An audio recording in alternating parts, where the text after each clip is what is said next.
Салам достор, назарыңыздарда Аралаш медиа. Бүгін сіздерге выпускник деп аталған қызықты тасманы қысқаша баяндап бермекчімін. Сіз шашпай отырып видеоны аяғына чейин көрүүгө даяр болып қалған болсоңуз, біз тасманы талдоону баштадык.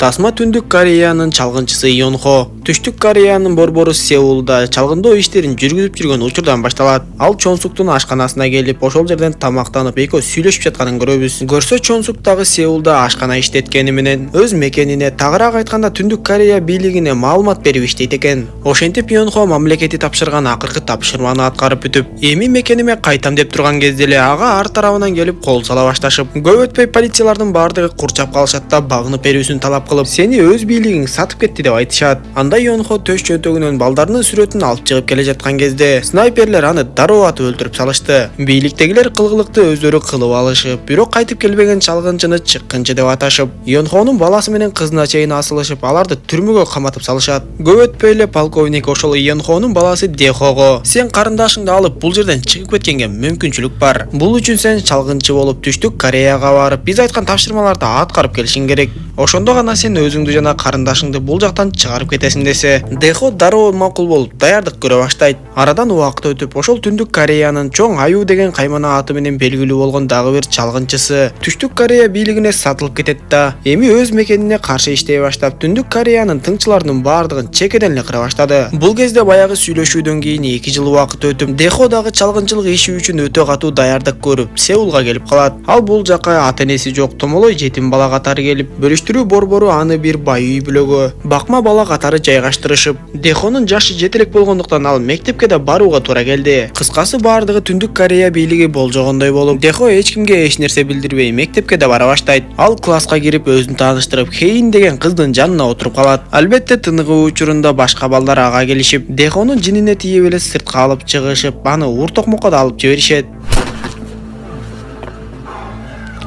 Бирок Дехо азырынча эч кимге эч нерсе билдирип албайын деп каршылык көрсөткөн жок. Бирок балдар ошол бойдон токтоп калбай, анын акчасын алып алышып, үй бүлөсүнүн сүрөтүн да алып чыгышканда, Дехо сүрөттү өзүнө кайтарып алып, чыдамы дагы дээрлик түгөнүп калганда, ал жерге мугалим келип калат. Бул учурда баягы Чоң Аю деген чалгынчы 8-бөлүктөгү тыңчыларды дагы жок кылып жүргөнүн көрөбүз. Бир күнү эле Дехого кутучаны берип кетишип, Дехо анын ичин ачса, ал жакта телефон бар экен. Көп өтпөй эле ошол телефонго полковник чалат да Дехо менен сүйлөшүп, саткын Чоң Аюуну өлтүр деген тапшырма берет. Дехо болсо ишти дароо эле баштап, бийлик болсо ага баардык шарттарды даярдап берип тургандыктан, Дехо бир дүкөндөн торт алып чыгат да, тортто катылган тапанчаны таап чыгат. Көп өтпөй эле ал спорттук залга жетип барат да, ал жердеги машыктыруучу менен эле мушташа баштайт. Көрсө ал машыктыруучу дагы Чоң Аю менен чогуу иштешкен 35-бөлүктүн чалгынчылары экен. Дехо андан Чоң Аю жөнүндө баардык маалыматтарды берүүсүн талап кылса, ал эч нерсе айтпай Дехону өлтүргөнгө аракет кыла берет. Акыры Дехо ал машыктыруучуну өлтүрүп салганга аргасыз болду. Кийинки күнү ал мектепке барганда, башка окуучулар Хейинди көздөй таштандыларды ыргытып, аны шылдыңга алып жатышкан болот. Аны көргөн Дехо унчукпай эле Хейинге келип таштандыларды жыйноого жардам бере баштаганын көрөбүз.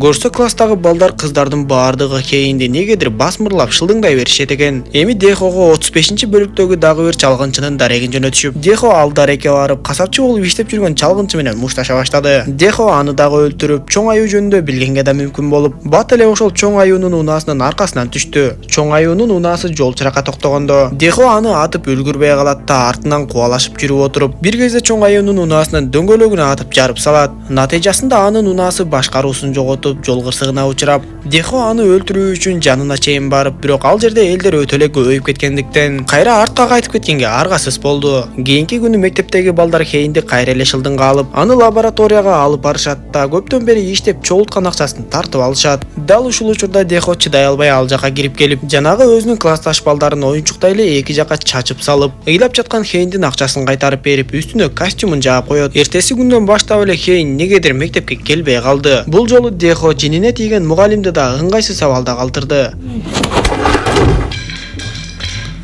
Андан соң ал бирөөсү колун бирөөсү бутун таңып жүргөн классташ балдарына келип, Хейн кайсыл жактагы жумушта иштээрин сурап билет. Дароо эле Хейнди издеп жүрүп отуруп, аны таап келип, Хейн болсо чачын кырктырып, башка түскө боеп алганын көрүп, эмне үчүн мектепке келбей койдуң деп сураса, Хейн мындан ары мектепке баргысы келбей калгандыгын айтат. Алар ал күнү кечке чогуу жүрүп, жакындан таанышып, көрсө Хейн дагы Деходой эле томолой жетим кыз экен. Ошондуктан ал жаңы ишке орношуп, акча табышы керек болгондуктан Деходон суранып, ошол жаңы жумушуна барып, агамдын ролун аткарып берип койчу деп суранат. Дехо ага албетте макул болот. Ошол күнү кечинде чоң аю Дехо жөнүндө изилдеп таап келип, аны багып алган ата-энесин өлтүрөт да Дехонун келишин күтүп калат. Ал эми бай үй бүлөнүн сейфиндеги өтө көп акчалар менен баалуу бриллианттарды башка тыңчыга берип кетирип жиберди. Үйүнө кеч кайтып келген Дехо чоң аюуну көрүп, дароо эле экөөнүн кармашы башталат. Экөө тең биринен бири ашып, узакка чейин кармашып, акыры Дехо чоң аюунун өзүнүн бычагын өзүнө сайып өлтүрүп тынат. Үйдө эч кандай из калтырбайын деп газды чыгарып коет да үйдү жардырып жибергенин көрөбүз. Кийинки көрүнүштө ал баягы атасы келген ашканага келип, ошол жерде отуруп эле дароо эсин жоготот. Ал эми Түштүк Корея детективи Чон Мин ошол күйүп кеткен үйгө келет да, болбой эле илинчек таап Дехо жөнүндө билип, анан да аны багып алган үй бүлө Түндүк Корея менен байланышта болгонун билишет. Чон Сук Дехону эсине келтирип жардам бергенден кийин Дехо ага өзүнүн үй бүлөсүнүн сүрөтүн көргөзсө, Чон Сук Дехонун атасын дароо эле таанып калат.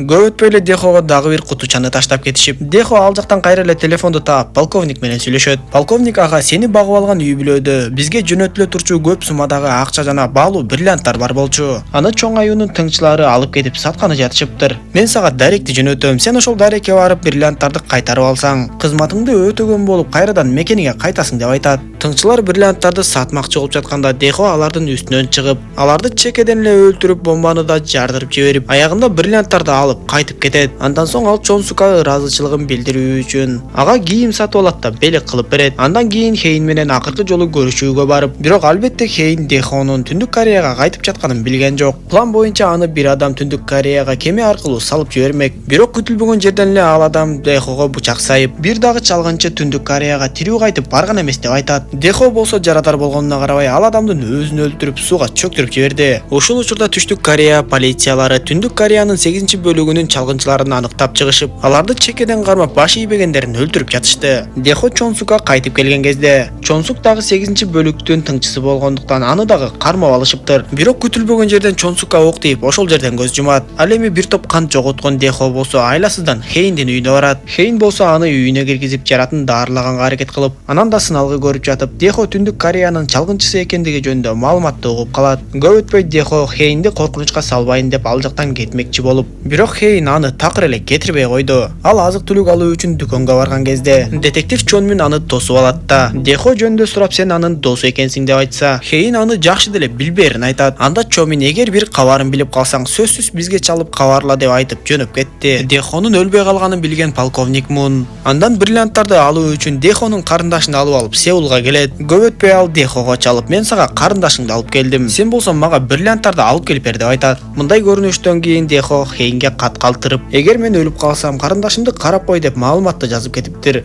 Анда ойлонуп калган Хейн дароо эле детектив Чон Минге чалып, Дехо шайтан арабасы менен кайсыл жакты көздөй кеткенин айтып берет. Качан Дехо полковник Мунга келип жолуккан кезде, анын карындашы алысыраак жердеги унаада кишенделип турган болот. Эми Дехо бриллианттарды полковникке берейин деп калганда, Чон Мин баш болгон полициялар Дехону издеп таап келип калган болот. Ошол жерден эле атышуу башталып кетет да, Дехонун карындашы кишенделип турган унаа качып жөнөп, бирок көп өтпөй эле спецназарга кармалып калат. Дехо качып жашырынып кеткенге мүмкүн болуп, ошону менен бирге эле полковник Мун дагы качып жашырынып кетет. Көп өтпөй эле полковник Мун кайрадан Дехого телефон чалып, көрсө ал бул жолу Хейнди туткундап алган болот да, кайра эле бриллианттарды алып келип берүүсүн талап кыла баштайт. Дехо ага макул болуп, полковникке бараардын алдында детектив Чон Минге телефон чалат. Ал кармалып калган карындашы менен сүйлөштүрүп коюуну суранып, аны менен сүйлөшүп бүткөндөн кийин детектив Чон Минге, мен азыр бир ишти бүтүрүшүм керек, мен ал ишти бүтүргөндөн кийин силерге өзүм эле барып колго түшүп берем деп айтат. Ал полковник Мун менен жолугушчу жерге барып, Чон Минге телефонун чалып таштап коет да имараттын ичине кирип кетет. Чон Мин телефонду алып, бирок Дехо жооп бербей жаткандыктан дароо түшүнүп, полицияларды алып эле Дехонун телефону чалганын даректи аныктап жөнөп кетишет. Ал эми имараттын ичине кирген Дехо болсо болсо Хейндин 6 саны аман экенин көргөндөн кийин полковникке бриллиантты берип жатып чачып жиберет да анын адамдарын биринин артынан бирин эле аткылап өлтүрө баштады. Бирок Дехого дагы 2 жолу ок тийип жаралап, ал өзү менен ала келген бомбасын ыргытып жардырып жиберет. Дароо эле Дехо менен Хейн сыртты көзөй качып жөнөшүп, бирок Дехону бир адам кармап алып муунта баштайт. Хейн сыртка качып чыкканда ал жерге детектив Чомин дагы келип калган эле. Чомин имараттын ичине кирип келген кезде полковник Мун менен Дехо экөө тең бири-бирин аткылап, экөө тең ошол жерден жан беришет. Тасманын аягында Хейн Дехонун сөздөрүн аткарып, анын карындашы менен жакында таанышып, өзү менен бирге ээрчитип кеткенин көрөбүз. Тасма ушундайча соңуна чыгат. Достор, видео жаккан болсо мага жакты белгисин басып, дос тааныштарыңыз менен бөлүшүп койгонду унутпаңыз. Кийинки видеолордон көрүшкөнчө аман болуңуздар.